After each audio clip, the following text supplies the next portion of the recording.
Pozdrav svima, danas ću da vam pokažem kako da skinete video sa YouTube-a, znači da imate pjesmu ili nešto, evo na primjer ovo je pjesma i sad ja hoću da gledam ovaj spot na primjer na kompjuteru.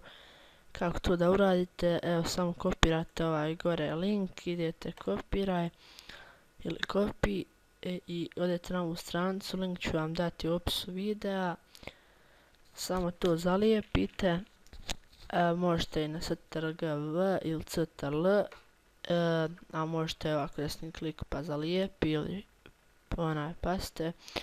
I sada idete ovdje na download, ali prije toga mora da imate javu, tako da ću i za javu ostaviti link u opisu videa pa instalirate.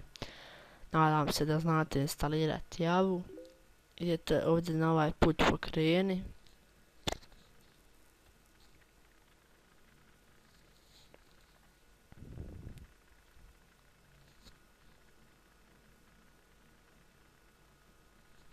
Malo treba da čekamo.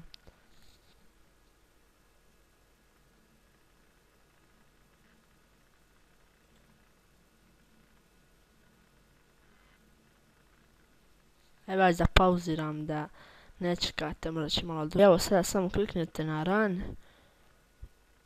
Evo vidimo, znači može da birate u kojem ćete kvalitetu, 3GP, u MP4, u FLV, u WebM, u kojem hoćete, znači evo na primjer ja ću prvi da skinem da ne, samo kliknem znači download 3GP i evo vidimo on se skida i samo uđete i gledate video i to je to, hvala što ste gledali ovaj tutorial.